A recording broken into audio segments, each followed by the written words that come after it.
This is CBC Here and Now.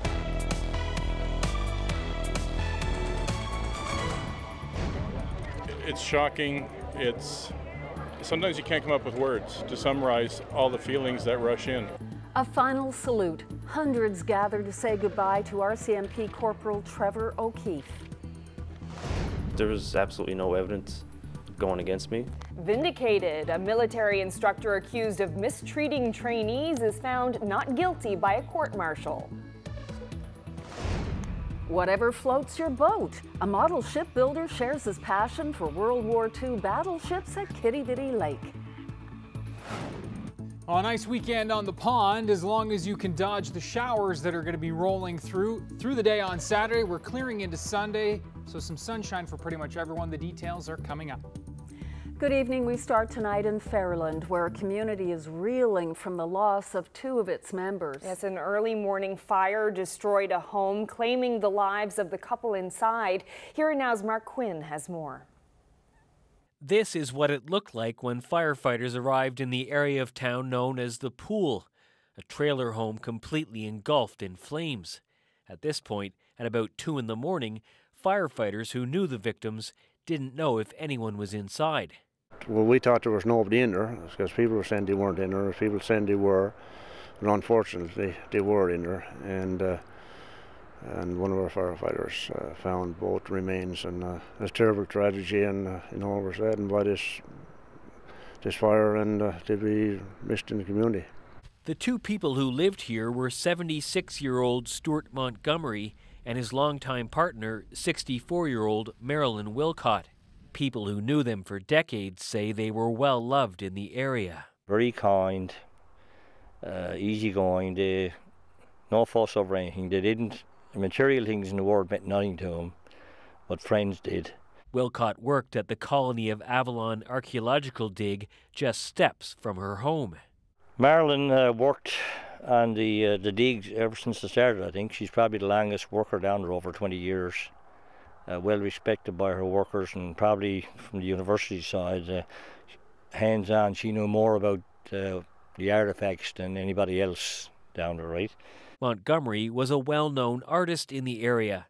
This is one of his paintings friend Cyril O'Keefe says he'll always cherish. They'll probably be remembered long after he's gone, throughout the community and throughout the country, I guess, because some of his sculptures are right across the country, and his paintings, I guess, are collected by many people, and I lost two good friends.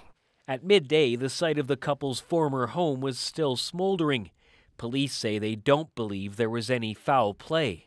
Fire investigators are here on the scene today. They say the site is badly burned. So badly burned that we may never know exactly what started this fire. Mark Quinn, CBC News, Fairland. The province has been paying about $2,000 a day in overtime to operate the new ferry for Bell Island. That's according to confidential documents obtained by Here and Now through the Access to Information Law. The MV Legionnaire entered service in July, and that's when a new schedule for departures and arrivals was put in place. However, under its collective agreement, government can only change the schedule in April and September. So government has been calling workers in early every day, racking up an extra overtime bill of about $70,000. Part of the current collective agreement, and that's a discussion that our collective bargaining people would have to have with the collective bargaining people that represent the employees. There was a house fire in Mount Pearl this evening on Greenwood Crescent off Topsail Road. Smoke could be seen billowing from the area. The home appears to have substantial damage, though crews on the scene told CBC there were no injuries. Now to a trial in St. John's involving a member of the Canadian Armed Forces. Master Corporal Gregory Young has been found not guilty on 2 counts of mistreating a subordinate. The 4-day court-martial came to a close today with the judge saying there was a major lack of evidence. The trial involved an allegation that Young forced one trainee to eat vegetables until he threw up and another to drink excessive amounts of water. 11 witnesses testified, including the alleged victims. It's unclear who filed the complaint. Young says he's just happy to have the ordeal behind him. I think it was ridiculous. There was absolutely no evidence going against me, and it was, it's a lot of time wasted, a lot of money wasted for nothing. Gregory Young had more to say on the not guilty verdicts that came today. We'll have that in about 10 minutes. Well, hundreds of people gathered in Bay Bulls today to honor the life of Trevor O'Keefe. The RCMP corporal took his life Monday after a battle with PTSD. This afternoon, members of the RCMP, RNC, and other first responders wore their uniforms to pay tribute to him. Here now's Jeremy Eaton has more. The church in Bay Bulls was so full that hundreds of people stood outside listening to the service through loudspeakers. A sea of colorful uniforms lined the road leading to the church in memory of a departed friend and colleague. Not just RCMP and RNC officers, but corrections officers, paramedics, firefighters, the Canadian Border Services, and other first responders showed up to pay their respects. The 47-year-old, 17-year veteran of the RCMP took his own life on Monday after losing a battle with PTSD. We dearly loved him. At the beginning of the service, O'Keefe's parents spoke, thanking all those who came to honor their son, urging anyone who is suffering like O'Keefe to seek help. His father then asked everyone to stand and give a round of applause for the popular police officer. Under the hot September sun, men and women dressed in all colors of various uniforms stood in place, saluting when a trumpeter played the last post.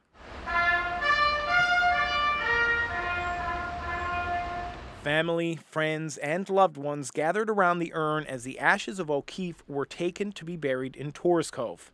Some, with tears in their eyes, saluted the fallen officer. The back of the program read, "While not born in Ireland, Trevor dearly loved his Irish roots. Even though his work life took him well beyond the southern shore, his heart was always in the Irish Loop." O'Keefe has now been laid to rest in the southern shore that he loved at the Torres Cove RC Cemetery. But as his mother said earlier today, his legacy will live on forever. Jeremy Eaton, CBC News, Bay Bulls. As you can imagine, Trevor O'Keefe's friends and colleagues say his death leaves them with a lot of questions. Yes, and we'll hear from one of those people in about 10 minutes.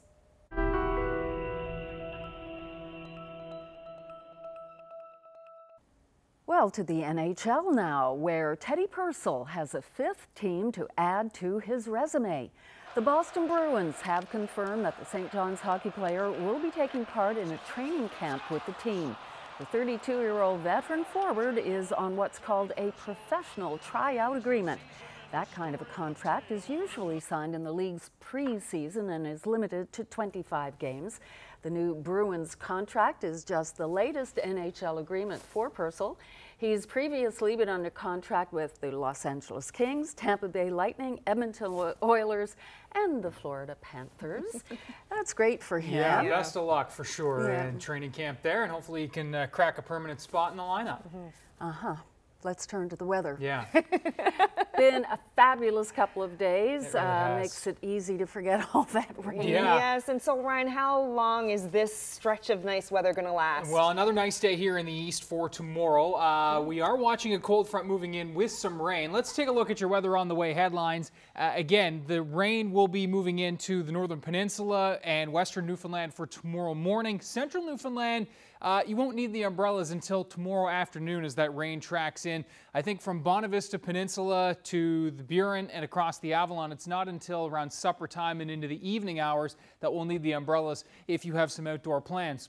Sunshine on the menu too, though. Again, ahead of that rain for the southeast parts of the island for tomorrow. And then for Sunday, we're going to be seeing the sun break back in as well. Labrador, it's a pretty good looking weekend from start to finish. And I'm also coming up going to be talking about keeping an eye on Jose, which is still off to the south and still definitely warrants some watching for mid next week. We'll talk about the potential setup and what kind of impacts it could bring into our neck of the woods. That's coming up a little bit later on in the show. As we saw a moment ago, an emotional scene in Bay Bulls today as friends, family, and colleagues said goodbye to Trevor O'Keefe. More on that story next.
Welcome back, everyone. Well, it was standing room only inside St. Peter and Paul Roman Catholic Church in Bay Bulls today, as hundreds did gather to remember RCMP Corporal Trevor O'Keefe.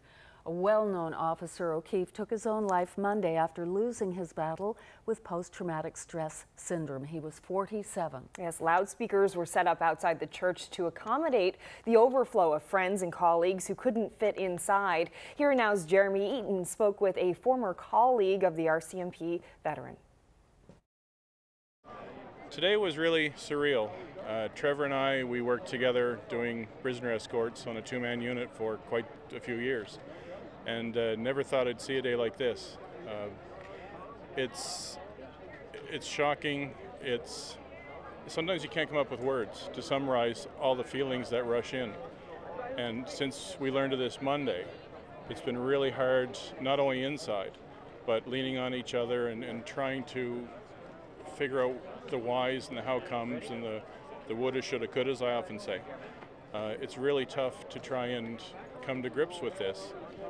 When Trevor lost the battle, we try and figure out why, and there's no answers. We'll never know.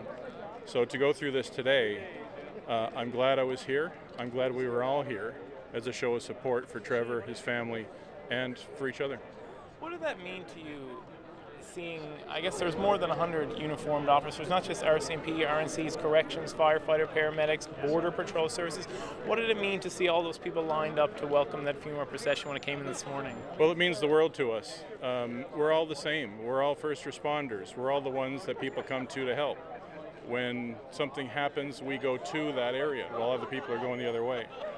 To see everybody here, that's a small representation of all the ones that wish they were here.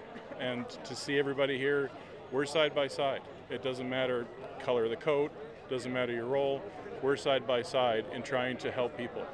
And to see them here, it was fabulous. It was really good. We heard a little bit about Trevor when his parents spoke at the start of the funeral, and we've heard that he's a bit of a prankster. What was like, a lot of people in the media, we know him because he's the voice of the B Division. Yeah. But what was he like as a person, you know, at work or outside of work in your dealings? Well, it's funny. Prankster, that's an understatement. Whenever you come into work, you got to check your chair, check your phone, check your desk, open the drawers, because you don't know what's there. It could be shreddings, it could be balloons, it could be a pile of staples. You just don't know. And oftentimes when we're doing our escorts long distance or doing federal escorts on our plane going over to the mainland and back, we're together for hours. And the scheming that he does to try and prepare for a joke, and what do you think about this? I was like, I'm not getting involved in this. But yeah, guilty by association. I said, yeah, that's a pretty good idea. So then, yeah, he would play his tricks, and the camaraderie that was built from that, immeasurable. The fun from that, immeasurable. And he took it as good as he would give it. And he'd come into his office, and we'd have the shreddings piled in his drawers, like whatever. He just had the biggest kind of laugh, and that's his personality. Very infectious, very, oh my goodness, like this is Trevor. I met him a few times. I found him to be a little bit of a humble man. What do you think he would have thought of this turnout of support here today? When I was at the wake last night, I was talking to his dad, and his dad summed it up way better than I could. He said, boys, Trevor would have loved this. I know he's watching down, looking at us, and to see this here, he'd be crying along with the rest of us, just humbled, you know, feeling it, like tearing the heart right out of himself, because this is who he was. What you see here is who he was. That heart just was on his sleeve. He couldn't do enough for anybody. And if he was able to be here with us, he would be right beside us crying just along with it. I mean, that's the type of person he is. Well, let's go back now to tonight's story involving a member of the Canadian Armed Forces. Master Corporal Gregory Young has been found not guilty of mistreating a subordinate. The trial involved allegations that he forced one trainee to eat vegetables until they threw up and another trainee to drink excessive amounts of water. The judge dismissed the charges because of a lack of evidence. After that ruling, Young spoke with Here and Now's Ryan Cook about what he's been through.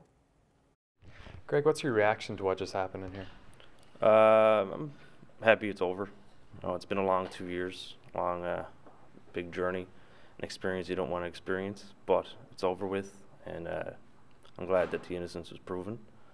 Mm-hmm. I wasn't giving up, regardless. I knew what I did. Mm-hmm. I knew that nothing I did was wrong. Mm-hmm. So, you know, I tried my best to prove innocence, and I had people on my side to help me out throughout the entire 2 years. Mm-hmm. How confusing was it when you found out that you were going to be facing a court-martial? Did you know exactly what it was about at first? The charges themselves were confusing. The court-martial was my decision. I had two decisions, which is summary trial or court-martial. Summary trial, you take the punishment, you get charged. It's done in a week. Mm-hmm. Court-martial, I have a chance of getting the evidence proven, and I have a lawyer to help me by my side. Mm-hmm. So I knew for a fact right off the hop I was taking court-martial because I knew I didn't do anything wrong. Mm-hmm. What do you think about this whole process? I mean, throughout the testimony, not one witness really corroborated the allegations. What do you think of all this, that it had to come to this? I think it was ridiculous. There was absolutely no evidence going against me, and it was, you know, it's a lot of time wasted, a lot of money wasted for nothing. What does this cost you personally? Costing me? In terms of, you know, reputation, your job, things like that? Well, I mean, reputation-wise, I was slandered all over media. It was a hostile environment in the workplace. I lost my civilian job because of this, so I got loss of income, stress on me, stress on my family. Now my face is plastered all over media. People know who I am. Hopefully at the conclusion of this court-martial is on the media, so people see how it worked out. You said that this cost you your civilian job. Can you just kind of tell me a bit about that? Yeah, I was a shipping and receiving employee at a pharmaceutical place, and I told them that I had to be here for. I said it could last a day, it could last a week, because nobody knows how long court-martial will be, and they terminated my employment right on the spot. And they asked for proof. I told them I could get them proof, and they still never bothered keeping me there. That being said, the Labour Board was called about that, and it's not the last time they're going to hear about it. Anything else you can think of to mention? Nope, that's it. I'm glad it's over.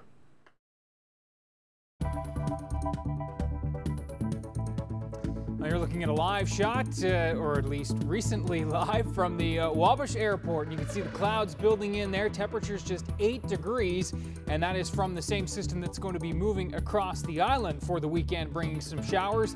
We'll talk all about that with your weekend forecast after the break.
it's Friday, it's the weekend, and I know many people hoping, you know, hard to believe, I hate to bring this up, but it is the last official weekend of summer. No. Fall begins. I love fall. Everybody loves fall, but there's a bit of sadness there, obviously. So fall will begin Friday, the 22nd. So this is the last official weekend. So enjoy it. Yes, and it's good that the forecast is turning out not too bad. We do, again, have some showers to watch for. And as I mentioned before the break, Labrador City at 8 degrees right now as that next system is trucking through southern parts of Labrador. A couple of scattered showers not out of the question. Wind direction pretty variable right now across most of the province, but we will see some of these stronger west-northwesterlies moving in behind that front for Labrador tonight into tomorrow. And then for Newfoundland, it's a cooler day on Sunday, particularly along that northeast coast, including St. John's. Hardly a cloud in the sky today. It was a glorious day on the island. In Labrador, visible satellite shot. Sun is setting, so that's why it's getting dimmer and dimmer. But we can see that cloud cover building into Labrador City. A couple of spits of showers tonight and in through tomorrow as that front moves through. And then it will sail across the island at a pretty good pace through the day Saturday. And so we got some nice weather ahead of it and behind it. And off to the south, Jose has actually just been upgraded to a hurricane once again. So it dipped in terms of strength, now back to hurricane status, and it will wander itself up towards the northeast U.S. by early to mid next week. I'm going to talk all about that and how it may impact our weather forecast for next week coming up in your long-range forecast. So stick around for that. In terms of the short term, Future Tracker shows those shower chances across mainly southern Labrador for tonight into tomorrow morning, 7 a.m. Best chance of showers will be through the Straits, the Northern Peninsula. It's a cloudy start, basically from Bonavista north to the Port aux Basques region, the southwest coast, and Corner Brook. But I don't think we have showers just yet. Those showers will then move through as we push through the morning. It's a pretty bright start for the Avalon, the Burin, southeastern parts of Newfoundland, and we're clearing out nicely across northern and western parts of Newfoundland through the morning hours as the frontal boundary moves southward. And you can see the winds ahead of it in from the southwest, so it will be warmer temperatures. The winds behind it in from the north and west and northwest, and so that's why we'll have some cooler temperatures coming in behind. There's your timeline. I think we're looking at a 7, 8, 9 p.m. arrival for Metro based on the latest runs today, and things again clearing out quite quickly through the Saturday evening overnight time period for central and western Newfoundland. So starting nice in Metro, 10 degrees. We should get up to around 17, 18 degrees tomorrow. Winds in from the southwest. Certainly the clouds will thicken up into the afternoon. And then for tomorrow evening, those showers will move through. Winds will become north, and we've got a cooler day for Sunday for sure. Talking about 12 to 13 degrees for St. John's up through Bonavista on Sunday compared to the 17, 18 degrees on the menu for tomorrow. Should be in the 16, 17 degree range in Terra Nova tomorrow, and also towards the Grand Falls-Windsor, Humber Valley region. Some folks just happen to be interested in the Terra Nova region that may or may not be sitting in the studio. For the Burin Peninsula, cloud cover certainly building up into the morning, but I think we will see some sunshine there. And the Northern Peninsula, Western Newfoundland, again, looking at some showers. Looking at a pretty nice day towards Nain, down through the north coast. Makkovik, slight chance of showers through Cartwright as well. And again, those clouds certainly dominating in the morning, but more sun into the afternoon as the system sails southward across southern Labrador. Sunday details and next week. Those details are coming up. Debbie? Thanks very much, Ryan. Well, a startling number of fatalities has been recorded in recent weeks, all due to frequent accidents on our province's roads. Since August 1st, 15 people have been killed in highway-related accidents. Wow, when a person is killed in a crash, a police officer is tasked with delivering the difficult news to the victim's family. Last March, as part of our Driven series, we shared a story about those who've been on both sides of the door when that news is delivered. We're bringing you that story again tonight. I mean, we all see it, the knock on the door with the policeman standing at the door late in the night. You know, I've been the person on the other side of the door when I've rang the doorbell, and I can see the expression on people's faces when I walk in, and a lot of times people are saying, "You're not here to bring me good news," and you know what, we're not. They are hysterical. They're breaking down. They're crying. But you could be crying. You know, that there's hugs. There's holding, there's fear, there's telling me to get out of the place. All the different things that can happen when you go and tell somebody this.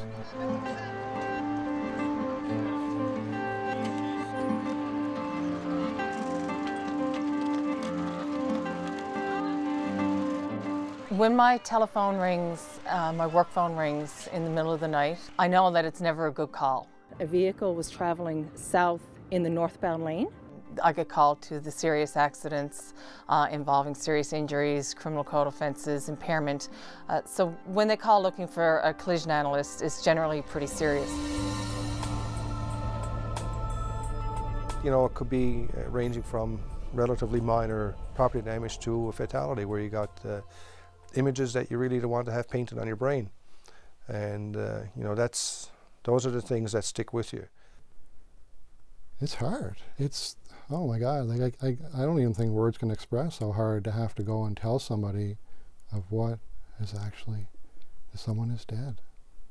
And when you can relate to that person who's dead, it might be somebody my age. It might be a son or daughter that is the same age as my kids.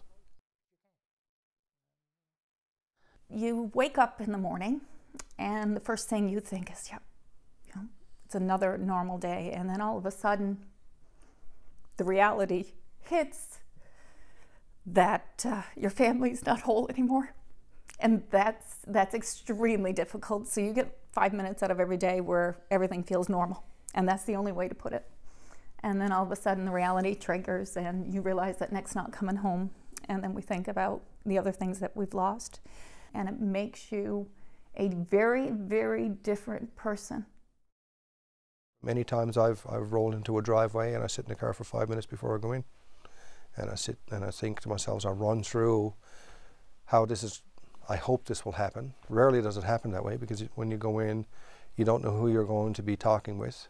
It could be someone's spouse, it could be someone's child. When we're sharing the information, it's important for them to know if somebody else was involved. I think there's a different level of acceptance if it's the injury or the loss of a life is at the hands or the actions of somebody else as opposed to something they did themselves.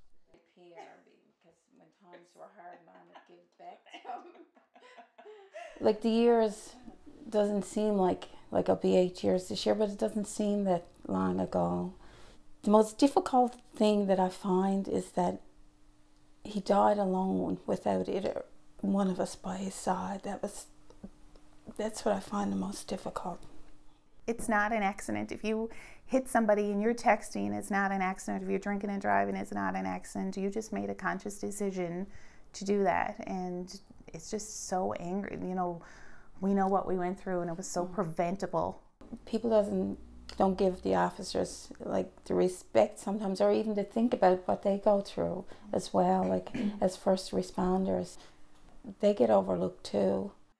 I've taken a break from doing accidents because it got to the point where it was a little bit overwhelming.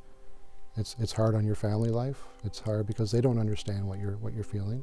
The kids say like, "What's wrong with Dad? Why is Dad so sad?" And that's really hard. What day is it? Now, instead of everything being negative, now I'm able to, everything is positive. I'm able to go into community services. I'm teaching the DARE program to the grade 6s. And now, if I can help people so that they don't make bad decisions in life, when it comes to driving especially, then maybe people won't have to go through all the things that I've had to go through in dealing with these fatality stuff, because it affects a lot of people. These are not bad people committing bad crimes. These are, generally good people who made terrible mistakes. We as human beings have the idea that it'll never happen to us. I'm on the other side of that because I say it's going to happen to me. It's going to happen to somebody that I love. Because I see what happens on the roadway.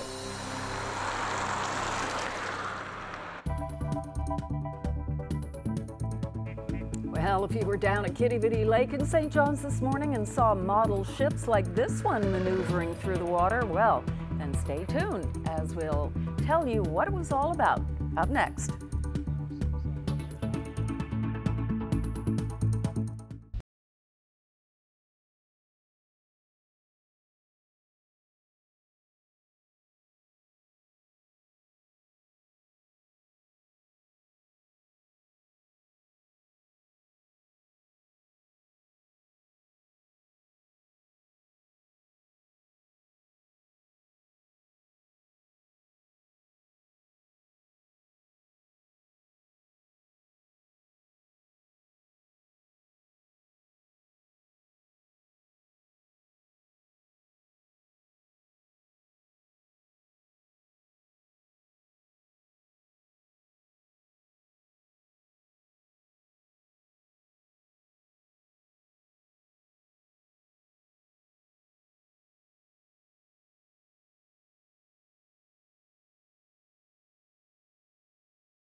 Welcome back to Here and Now.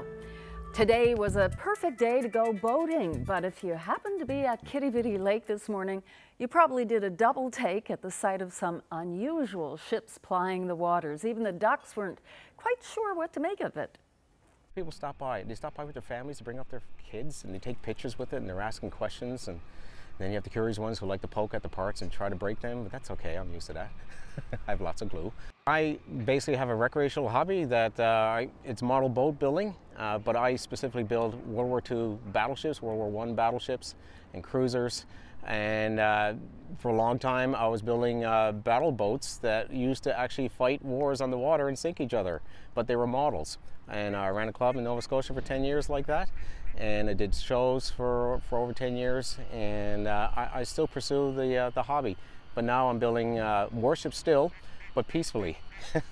We had a small group here back in 1987. We had about 5 or 6 ships, maybe 2 ships with BB guns. We used to use pumps out of water pistols. We used to do a lot of cannibalization of the parts because you couldn't find anything here, you know. I stuck with it, and I carried it with me through the military, and then when I finally got posted in Halifax and then finally retired from the military there, I kept pursuing it. It's not as difficult as it appears. I'm not a perfectionist on it. I'm not an expert, definitely not a professional, but I managed to build them in a way that people can relate to them, and they seem to not be intimidated by them. They look at them and they seem to enjoy them. And for a place like Newfoundland that has such a maritime history, Nova Scotia seems to celebrate it quite well. We don't seem to celebrate it very well at all. In fact, it's almost non-existent. I like to try to change that, and there are model boaters here with radio-controlled boats and scale boats, and I like to pull them out of the closet, forming a group here that can represent Newfoundland Labrador, and use it for charities, like for cancer and various things, and have small regattas and things like that. So if there's anybody out there, you can come out of the closet. I'm here at the lake sailing, and I'm by myself. So, you know, don't be afraid to come out and show off your models. Well, in international and national news tonight, an improvised explosive was detonated on the London subway system today, injuring close to 30 people during the morning commute. ISIS is claiming responsibility. Tonight, Britain has raised its national security threat level to critical from severe, meaning an attack is expected.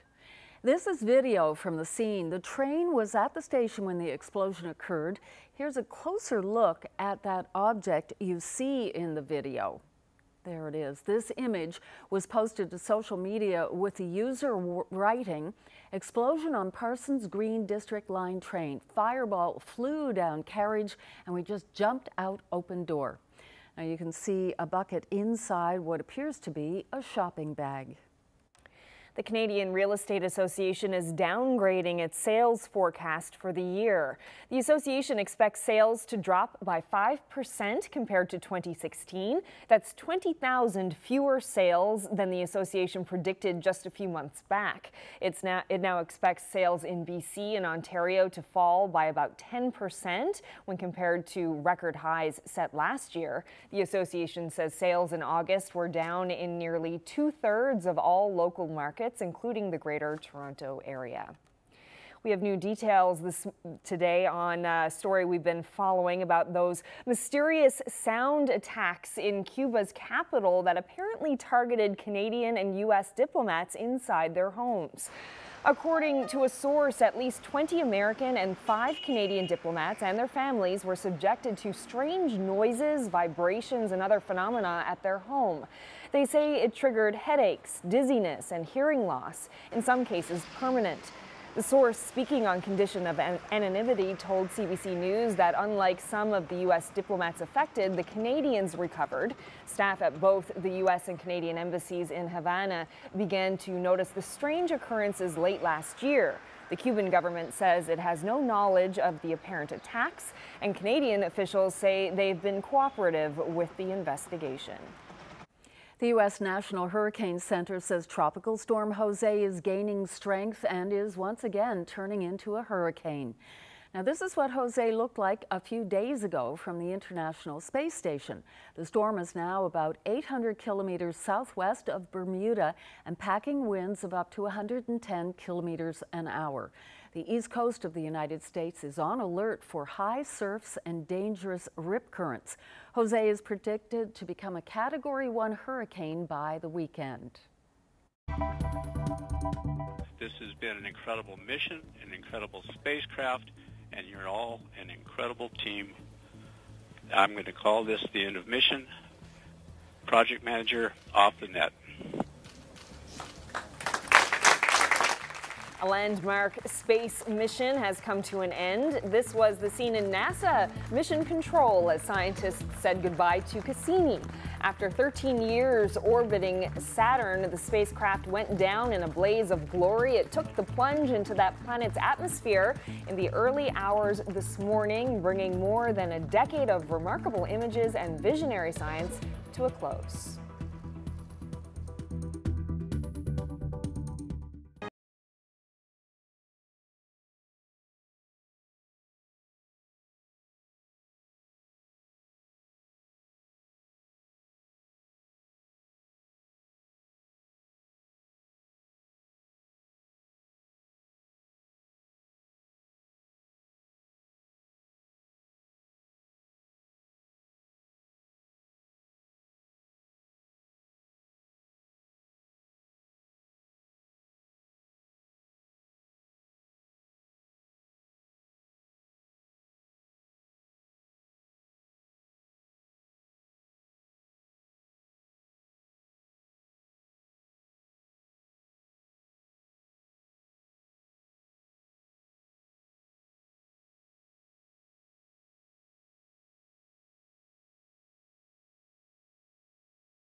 Okay, let's meet our young athlete of the day. This is Drew Corcoran of St. John's. She's 3 years old and plays soccer on the CBS Timbits Chocolate Dips team. Ah, delicious. Drew also takes part in gymnastics with Campia and dance with Fusion Dance. Awesome work, Drew. You're today's young athlete of the day.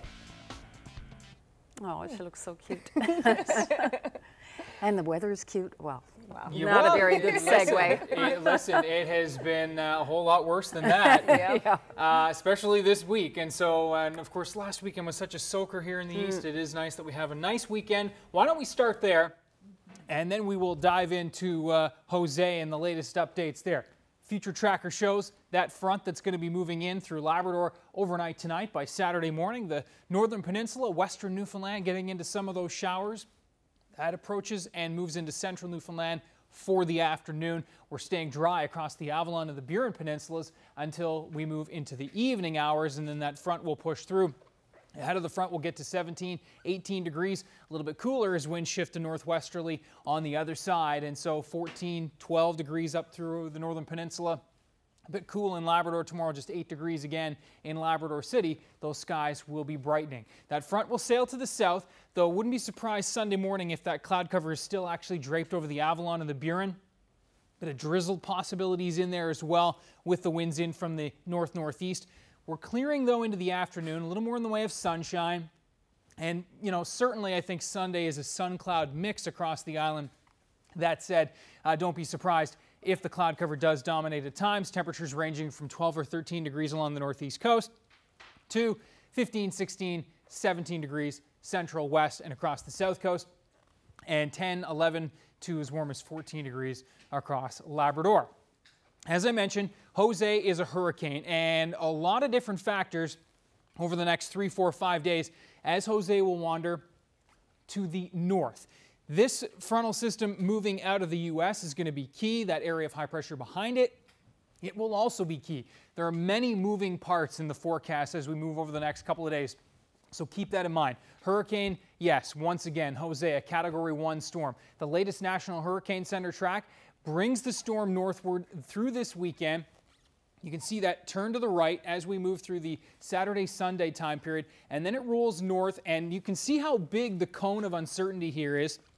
Basically, the National Hurricane Center says this storm could be anywhere in this cone by the time we get to Wednesday of next week. And you can see where it is near the northeast U.S. If that idea and that projection is correct, which seems to be kind of the latest idea, and Jose is up near the northeast coast of the U.S. by Tuesday, Wednesday of next week, we could see a setup with that system moving in from the U.S. that then sweeps over Atlantic Canada, where we have a bit of a funnel of moisture coming out of Jose and then moving across Atlantic Canada, including Newfoundland. That would be generally in the Wednesday, Thursday time period by the looks of things right now. Again, many factors at play here. We're still quite a few days away, but certainly seeing the setup where Jose, even if it doesn't make it up into our neck of the woods, we could still see some rainfall from that system for mid next week. Keeping an eye on things. Again, nothing set in stone, but certainly tracking it. And there's your 7-day trend. Wednesday into Thursday, I do have rain in the forecast, but with a clear out as we move into Friday. And in Labrador, again, we are looking at Tuesday, Wednesday, Thursday with some shower chances in the mix as well. Well, it's time again to see the interesting projects some people are up to. It's a feature from our radio colleagues at Weekend AM called What Are You At? Tonight we meet Ian Jarvis of St. John's. Ian is a writer and comic book artist whose series called Junk Cocoon has been picked up by the world's largest distributor of digital comics.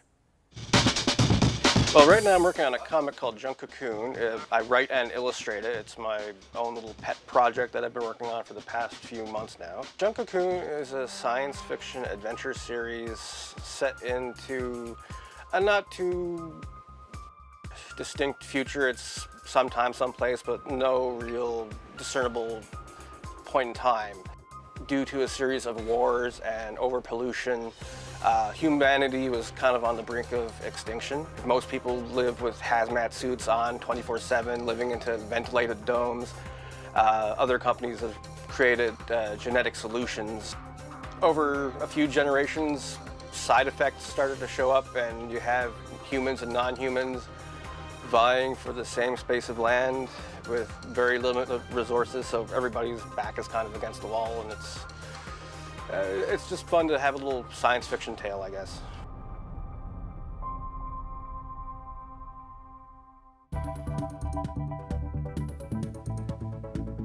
And you're looking at our beautiful viewer picture of the day. And once again, we'll ask you the question, can you guess where this was taken? The answer after the break.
HBO is taking no chances when it comes to potential leaks of the 8th and final season of Game of Thrones.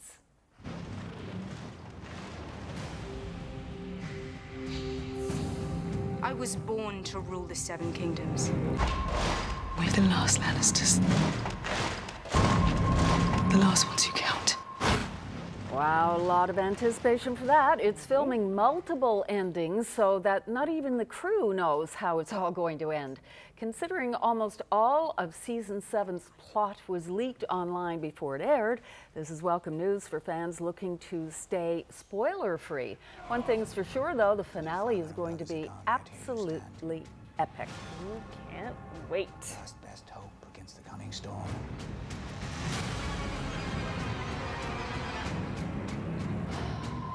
If we don't put aside our... Well, it was, I was like totally engaged in that. It was a world first. Renowned tenor Andrea Bocelli and an Italian orchestra was conducted by a robot.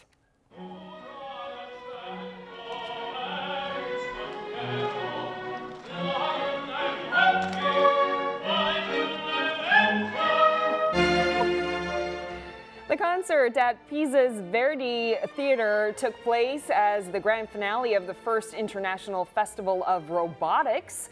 Now, the orchestra's usual conductor says the robot, named Yumi, was extremely difficult to train, taking about 17 hours to teach it just 6 minutes of music. So it seems human jobs are safe for now. That is until this robo-conductor gets an upgrade.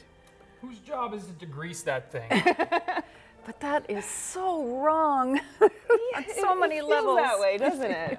Taking over. Okay, let's have a look, because it is Friday, and find out who's celebrating birthdays and anniversaries. Happy 90th birthday to Mary Clark in Mount Pearl, coming up on the 20th. Happy 50th wedding anniversary to Fen and Gertie Bungay of Grand Bank.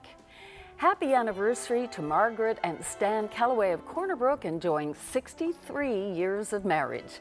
Happy 91st birthday wishes to Phyllis Lambert of Greats Cove Trinity Bay, now in Carbonear, and she celebrated last Saturday. Happy 64th anniversary to Clarence and Margaret Pike of St. Lawrence. Trephena and Clayton Ford celebrated their 65th anniversary last Sunday. Happy 58th anniversary to Chess and Daphne Snow of Norris Arm. Happy 94th birthday to Pearl McDonald of Hermitage. Happy 50th anniversary to Pat and Wayne Connolly of Torbay. Congratulations to Sid and Evelyn Butt of Mount Pearl on their 54th wedding anniversary this coming Monday. Happy birthday to Isabel Old Nan McKinnon, who turned 93 yesterday. Birthday greetings to Minnie Churchill of Grand Falls-Windsor, who's celebrating her 104th birthday this Wednesday. That's her great-great-nephew, Cody Gerard, pictured here with her. Happy 91st birthday to Bertha Gill of Gambo, now in Gander. Happy 60th anniversary to Herman and Marina Harris of Harbour Grace. Happy 95th birthday to Nehemiah Stringer, formerly of Little Hearts Ease and now living in Conception Bay South.